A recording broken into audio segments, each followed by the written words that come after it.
Do a little bit of a reality check with yourself. That's my next one that I have listed here. Where or who do these feelings actually stem from? I know we want to say, well, it stems from the client. Like the client is experiencing this stuff and they're telling me that they're frustrated or they're telling me that they're going through this really difficult thing. So then I feel it because they're feeling it. But the reality is like, but why? But why are you feeling it so heavily and why are you carrying it through the day?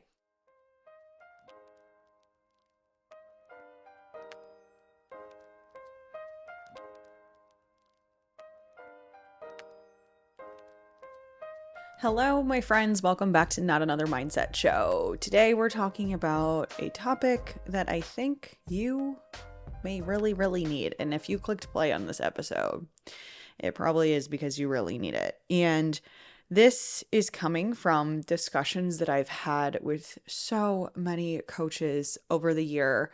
And truly, my heart just goes out to all of you because you're feeling burnt out mainly because you care so much. You're carrying around the emotions and the burdens of all of your clients. And so many of you out there working with so many people at the same time who are going through life transformations. And we can't forget that, sure, we're talking about nutrition and fitness, but if you're a good coach, it's not just nutrition and fitness. There's so many aspects to our clients' lives that play a role in their nutrition and fitness behaviors, and therefore you're going to hear about them as a coach. Unless you're one of those coaches who is just, telling your clients, "Oh, let's increase your carbs by 10 grams and see you next week." But I would assume if you're listening to this podcast, if you consume any of my content, that you are not that type of coach.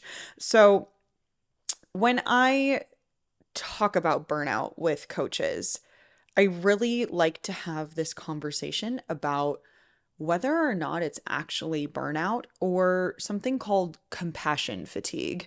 And really that's going to be the main focus of this episode is compassion fatigue because at literally any time, unless, okay, I'm not going to speak in absolutes here, but most of the time, 97% of the time, when I'm talking to coaches who feel burnt out, it's because they're actually just experiencing compassion fatigue. And we're going to get into what that means.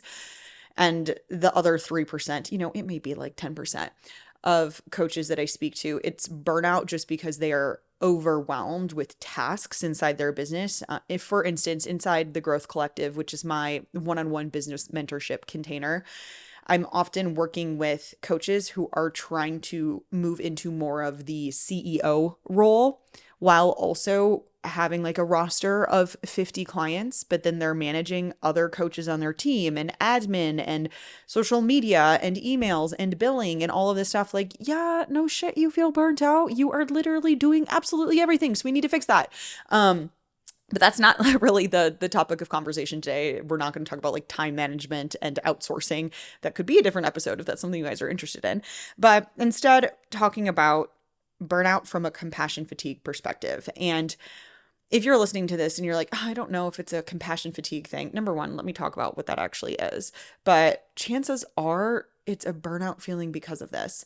And, burnout itself is typically due to a poor work to recovery ratio. You are working too much and not getting enough time to recover from said work. You are working long hours, you have too many commitments, conflict, whatever. And I do think that's where, when I was talking about some of the coaches that I work with in my business mentorship program, they are in that space because they're working 12 to 14 hours a day because they're doing absolutely everything while also still coaching inside the business. So yeah, that's more of like a time management thing and an outsourcing thing. And although compassion fatigue, again, which we will talk about, can contribute to burnout, they are different things. And burnout is something that really does accrue over time. So over time, if your work to recovery ratio is off, then you are going to start to feel burnt out, that you just don't have the capacity to do more. Whereas compassion fatigue is really the cost of caring. It's taking in and caring for other people's emotions and pain and distress. It's often described as secondary traumatic stress or vicarious traumatization or even emotional contagion, which is honestly my favorite one. And this can form rapidly. You could in the moment start to feel this. It doesn't necessarily have to accrue over time like something like burnout would. So, how do we determine if you are suffering from compassion fatigue specifically? I have some questions written down here that I want you to really think about. Do you feel like your client relationships might be getting a little bit too close? Like the relationships you have with your clients, you're like, wow, we are becoming like best friends. I'm becoming a mother. I'm becoming so much more to this person because they're sharing everything that's going on in their lives.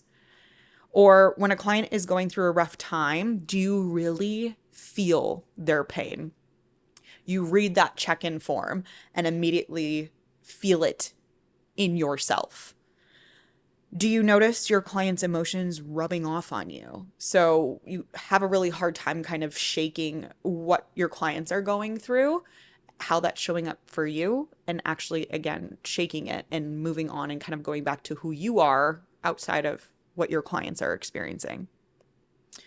When a client shares heavy feelings with you, is it hard for you to shake? So they're sharing something, whether they're frustrated with their progress or something's going on at home, and it just sticks with you the rest of the day. Do you consider yourself an empath? And this is so many coaches. I mean, hello, hi, we are in a helping profession. So it would make sense that many of you are very empathetic people. So maybe this shows up in other areas of your life too, where if you have friends or family members or other people on your team that are going through something and you just feel so strongly for them and what they are feeling, there's a good chance that's also showing up inside your coaching. And I really, really, really want you guys to know that none of this is necessarily bad. In fact, it's not bad at all. I'm not sitting here telling you that it's bad that you're empathetic. However, it does put you at a risk for experiencing compassion fatigue. So, things to be aware of or just recognize if this is happening to you. So, what I just discussed was essentially like, how are you taking home the feelings that your clients are having? Or what does that feel like for you? Now, kind of considering what actions might be kind of parallel to those feelings. Dreading client check-ins from a particular client due to the emotional heaviness. So you know that you're going into this client check-in like just preparing yourself to feel everything that they're feeling and know that like, okay, this person always has a lot of like heavy emotions to share. You kind of have to like gear yourself up for that, or you end up dreading it because you're like, I have to go in there. I have to open the door and walk in and it's going to be hard. So you're dreading it. You feel resentment to particular clients that are the most emotional. So the ones that are sharing more of those emotions with you, you maybe start to feel a little resentment. Like, why are you giving me all of this? Why are you making me feel this way? Even though if logically you know this person isn't making me feel this way, I just feel this way because they're feeling this way, you could still start to build some resentment around that.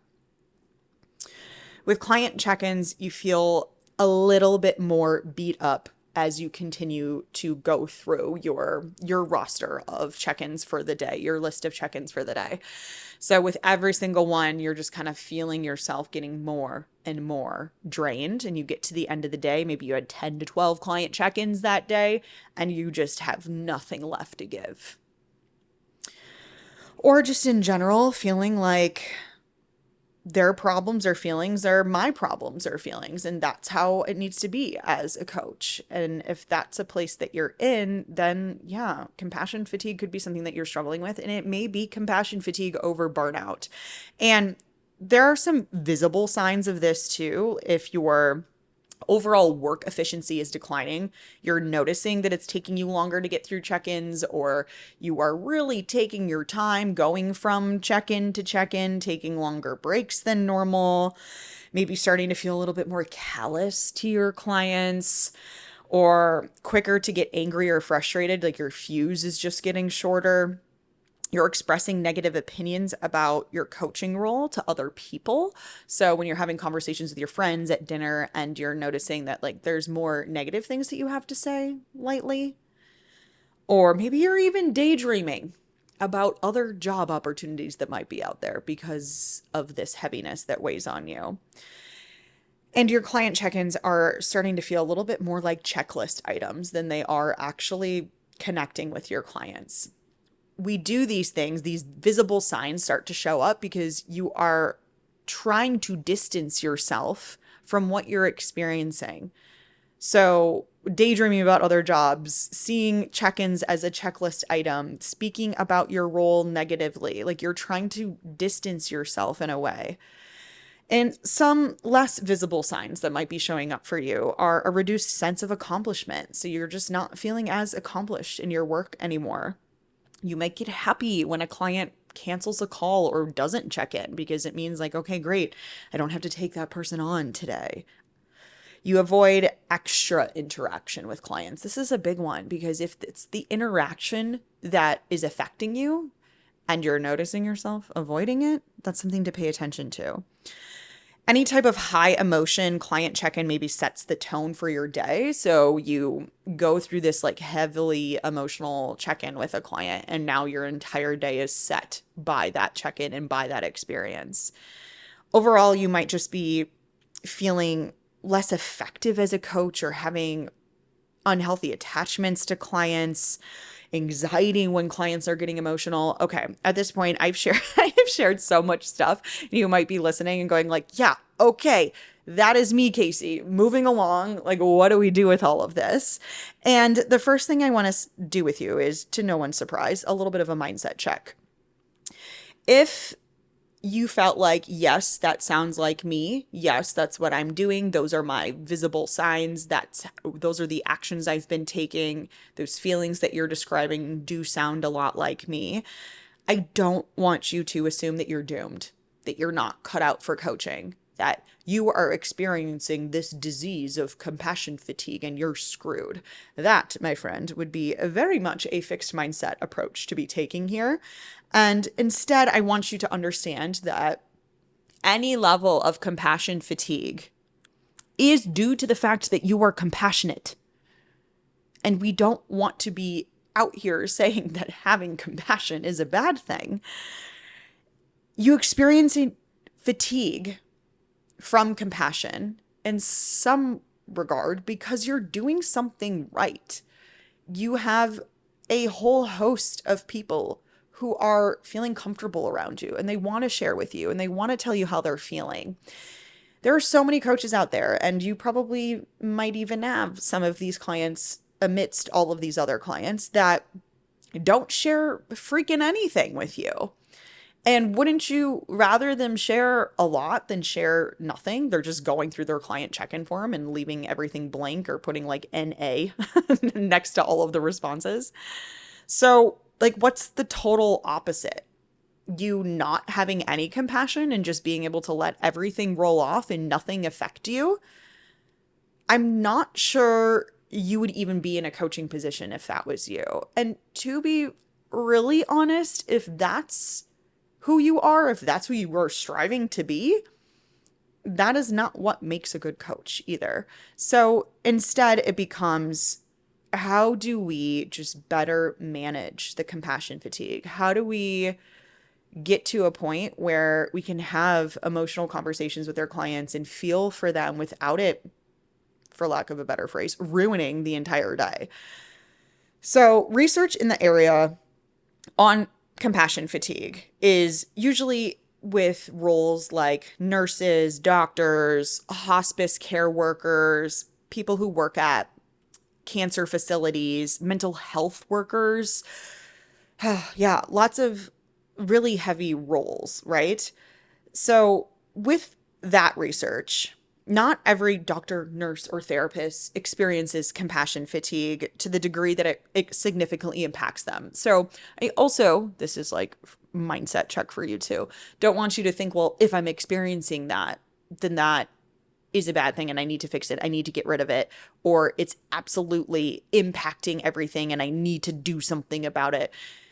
To some degree, you can experience compassion fatigue, and it is okay. It's okay if it's there. It's to what degree are you actually experiencing it is the real question. If it is really getting in the way of your work performance, of your enjoyment and in your daily life because of this. Okay, I got to take a quick pause here to talk to you about something very important. Your coaching forms, like your application form, check-in forms, intake forms. You, my friend, are probably missing out on a huge opportunity here because most coaches see these forms as nothing but information gatherers. And I'm here to tell you, they should be doing so much more for you. Your coaching forms should be helping your clients shift their mindset and make behavior changes that actually last. And your forms really do have the power to do that. And I want to show you exactly how inside my recently updated and upgraded DIY workshop mini series, Transform Your Forms. This DIY program is a short series of video trainings from me where you'll learn exactly how to use the science of mindset and behavior change in your coaching forms. So yes, we're talking application form, intake forms, check-in forms, and we'll even dive into your sales calls and exit surveys. This is the easiest, fastest, and most affordable way to start including science-backed strategies into your coaching practices. So it's no wonder Transform Your Forms is actually my most popular DIY program. And now with these new updates, it's even better than ever. Over 700 coaches have already picked up this workshop series. Check out the link in the show notes to learn more.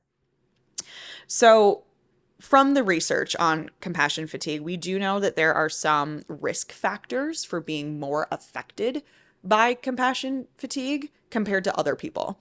And that might be an external locus of control. This is the first one, which essentially just means that you don't see things in your control. It's more or less something outside of me is controlling situations in my life is the deciding factor. It could be anything between like fate or your boss or anything in between. So if you believe that you don't actually have control of things in your life, you are more at risk for being affected by compassion fatigue, which makes sense, right?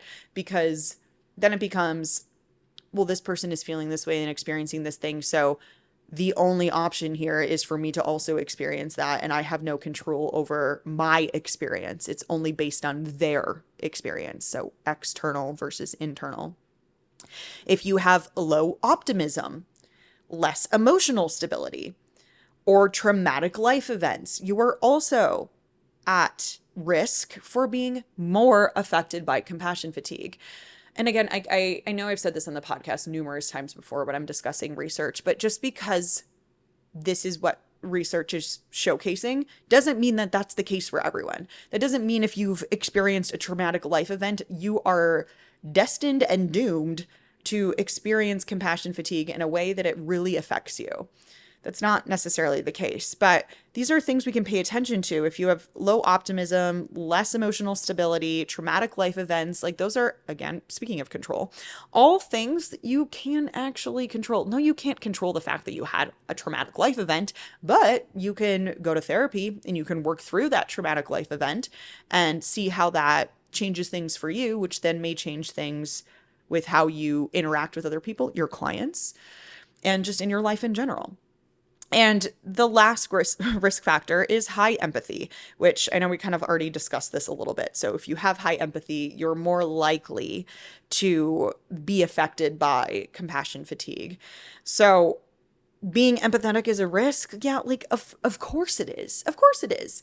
If you are an empathetic person, you see yourself as an empath and other people's emotions affect you, then of course compassion fatigue is more likely to be something that you experience.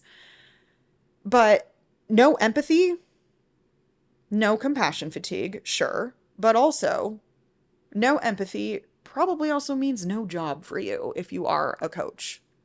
You would really be hard pressed to be a good coach if you are not an empathetic person. So, reduction of empathy is not the goal, but instead better management of how we feel other people's emotions. And I think there can be like an underlying fixed mindset conversation here where if you assign the label and the identity to yourself as an empath, as someone who is very empathetic and feels what other people are feeling at a deep level, that you're kind of just stuck there. That you just have to be heavily affected by the emotions and heaviness that your clients are bringing you. And that is a fixed mindset perspective. And instead, you could believe yourself to be empathetic and see yourself as someone who feels others' emotions deeply, and also not let it affect you on a global scale, not quote unquote take it home with you or let that sit in the back of your mind for the rest of the day. There is a world that exists where you can be highly empathetic and also not let it affect you to the degree that it is then having negative downstream effects on your work, on your relationships, on your life. And we could say that the same thing goes for any emotion. We are emotional beings, and we can't necessarily turn off emotions, but we can learn to manage them better. And I don't want any of you to be out there just trying to turn off your empathy. Like, don't just become cold, callous beings because it's going to save you from compassion fatigue. Because again, that's not going to help you as a coach either. And it's not going to help you in your life. So a reframe here too is that every job has its risks. How does this risk stand up to the risks that you might take on at any other job? And the reframe here is that wouldn't you rather, and maybe you wouldn't, and this is a conversation you need to have with yourself rather, wouldn't you rather experience some form of compassion fatigue and feeling the emotions and the heaviness that your clients bring to you rather than being in another job that has other risks of, I don't know, boredom? It's a role that you're not passionate about. For those of you who are business owners, you're working for someone else instead of for yourself. It's a matter of, I guess we're talking gratitude here, my friends. How can we be in some way grateful that we have all of these clients who feel deeply and share those feelings with us and tell us what's going on in their minds and what they're struggling with? How can we be grateful for that, and that is sure what we quote unquote have to take on compared to what you may have to take on if you were in any other job? So that's definitely something to think about. When we talk about prevention of compassion fatigue, and what the research points to is a handful of things that make a lot of sense. And those are spending time outdoors, mindfulness, positive perception of work environment, which is actually kind of what I was just talking about, emotional self-awareness, also sort of what we've been talking about here, and self-compassion. So also just giving yourself some compassion for the fact that you are doing emotionally laden work. So I do have a specific strategy from researchers who work in this area, and they quote, "Mindful self-compassion is a specific strategy that you can use to combat compassion fatigue." So what the researchers are saying here is that when we use mindful self-compassion, it sees us taking both of these ideas, both mindfulness and self-compassion, and combining them. So we're using the sense of awareness and presence developed with mindfulness and applying it to support our emotional development for self-compassion. So the goal here is self-acceptance without rumination or over-identification. So basically, how can we feel what our clients are feeling and feel for them without allowing that experience to determine the narrative and decide our thought processes? So mindful self-compassion. What can this look like? You're going through a client check-in and you're noticing like, oh my gosh, this is a lot. And now I'm feeling a lot. They're feeling a lot. We're all feeling a lot. This is big, deep breaths. This is feeling like a lot. What can you do? Take a step back, recognize, be mindful of the feelings that you are feeling because your clients are feeling that because of what they shared with you. Recognize that this is you having an experience because you care, because you are a caring coach. And send yourself some of that care too in that moment and think, okay, the reason that I'm having these feelings and this is feeling like a lot is because this person's struggling. This person's really experiencing something difficult. And I want to take that on, but that's not going to help the situation. Instead, I'm going to give myself some self-compassion for feeling this way because it makes sense that I feel this way because I really care about my clients and I care about this person. However, allowing myself to sit with this and be consumed by it and allow it to dictate how I go about my day and what I'm thinking next is not going to serve this person. And ultimately, my goal is to serve this person. So I know easier said than done. And you guys are like, okay, can we get the script for that? What do I do? But really, it's just like, how can you take a pause and assess the situation, be mindful of the situation, send yourself some love, and then make the decision to take control of the situation and really what's going to be the best for you and for the client. So ultimately, what we're really trying to do here is not write off the emotions and experiences of our clients, not take on those things to the degree that they are our own and then let it run the rest of our days, our weeks, our months, forever. We want to take our clients seriously, but not necessarily take any of it personally. So we're not personally affected at a large degree to the point where it's also affecting other aspects of our lives, but we're still taking it seriously in that my goal here is to serve this person and support them in the best way possible. So I'm going to take this seriously, but I can't take it on personally. Take it seriously, not personally. Okay, I do have some other exercises here that might be helpful for you. So this first one we're calling the chair exercise. So the goal is to just manage the emotions that can come with compassion fatigue in this case. And honestly, you could take this exercise and apply it in a lot of different ways and also use it with your clients in some cases. So here's the exercise. It's something that you could literally do right now as you're listening, or you could come back to this, write it down, jot it down in your notes. Picture yourself sitting in a room, and there are 4 chairs in a circle facing each other. You are in one of those chairs, so you are looking out to 3 other chairs in front of you. Your client is in one of those chairs. Your best friend is in another chair. And your mentor is in the final chair. Perhaps that person's me. You can definitely put me in that final chair. So you have yourself, your client, your best friend, and your mentor and or me in that chair. If they knew how you were feeling from this compassion fatigue perspective, so you're feeling quote unquote burnt out because of carrying emotions and trying to navigate these heavy experiences of your clients. If your client knew, if your best friend knew, if I knew exactly how you were feeling, and they are sitting across from you in these chairs, what would they be saying to you?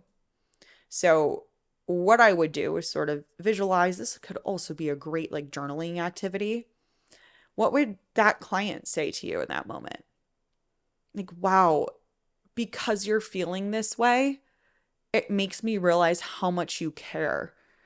And I would hate for you to carry around my emotions all day and that really impact everything else for you. That's not my goal. My goal is just to be open and honest with you and share with you how I'm feeling. Maybe that's what your client would say to you. What about your best friend?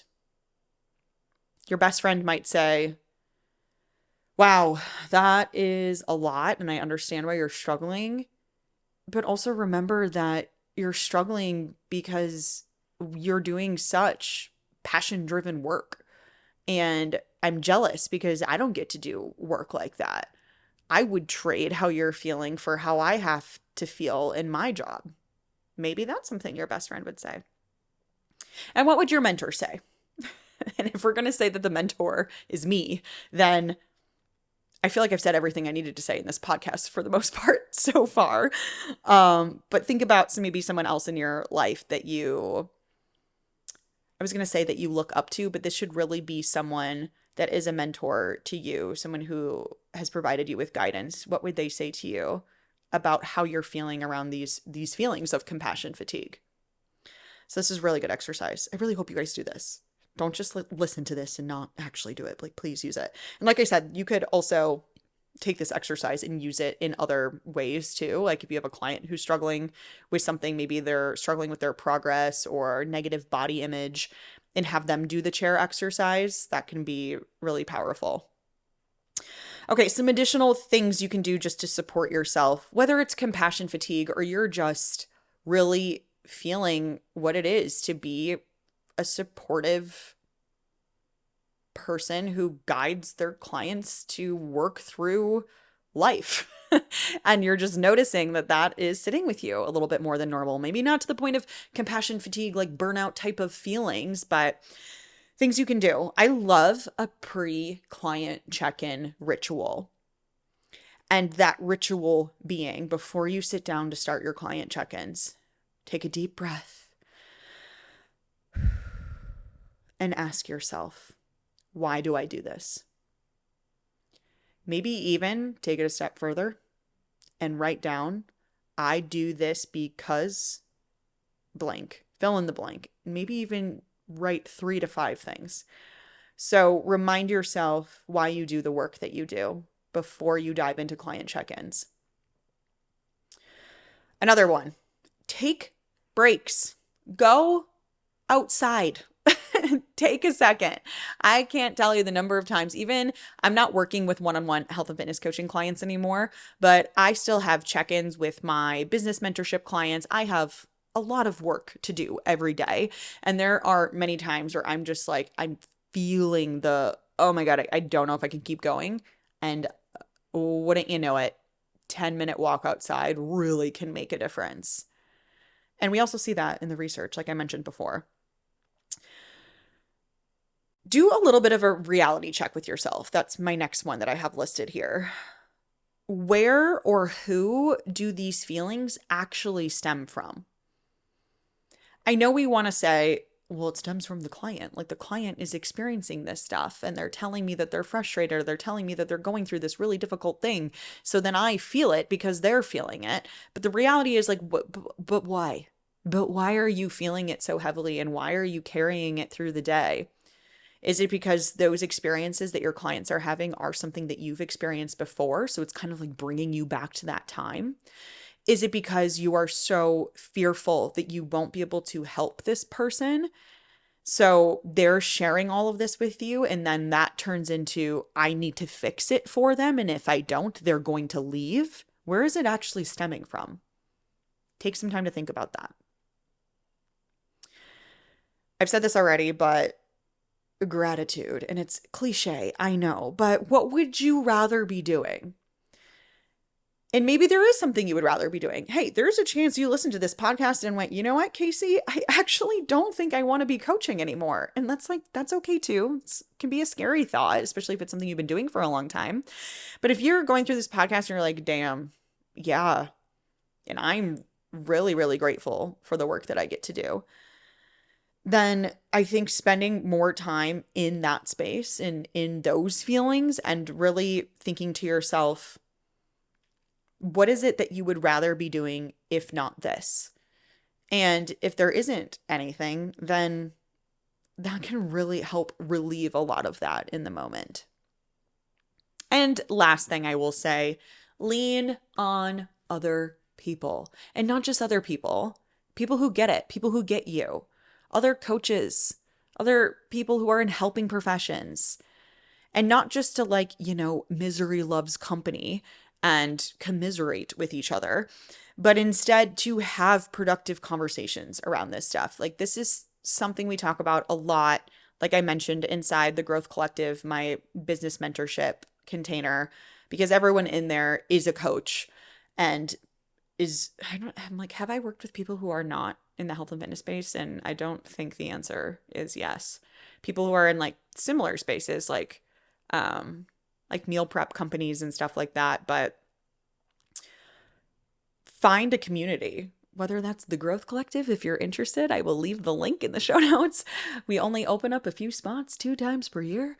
You can work with me on your business. And it is fantastic, but it doesn't have to be the Growth Collective. Like, this is also where finding a place for yourself, whether it's, like a business coaching group, a mastermind, that sort of thing.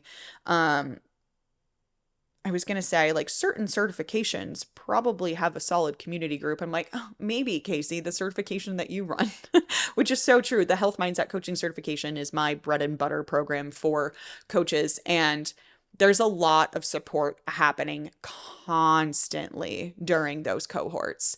So we have 2 cohorts per year, and people are constantly in our community group on the calls. They're supporting each other.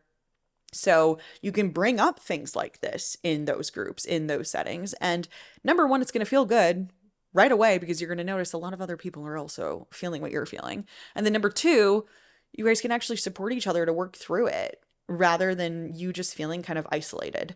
So lean on other people in the space and lean into them to the degree that it is productive. I don't want you guys to just like band together and hate on your jobs and your clients and all of that. That's not the goal. But yeah, I think that brings us to the end, and I believe that is all I have to say about compassion fatigue and burnout feelings, at least for now. So if you enjoy this podcast, I would so appreciate it if you would not mind leaving a 5-star review. If you didn't know this, every single month we choose people who have left reviews to get a free program from me. We got so many great DIY programs and offers that we're constantly updating, and you get one for free. If you are a chosen one, you get chosen for the giveaway. You get it for free. But honestly, I'm like, if you're a chosen one, it is not difficult to do. It is like pulling teeth sometimes to get reviews on the podcast, but it really does help me so much, and it helps other coaches, other people as well, because if we have more reviews and more good ratings, we get pushed out into the front of for other people to see. So long story short, it is not difficult to do because we don't get tons and tons of reviews all the time. So if you leave a review and then you screenshot that review and put it into the review form that is in the show notes of every single podcast, you are up for winning a free program from me. And like I said, it's not like we're getting hundreds of reviews every month. So your chances of winning are pretty freaking good. Okay. And I just generally would really appreciate it. It means so much to me, like more than you know. It is really quite the task to sit down and map out podcast episodes and just sit down and talk to the camera by myself rather than, I don't have interviewees. I don't have interviewers. It's just me in my chair over here. So I would really appreciate that. It means a lot to me and also just like supports what we are doing here. So, okay. That's my spiel on that. And yeah, that's all I have for you. And I will see you guys next week.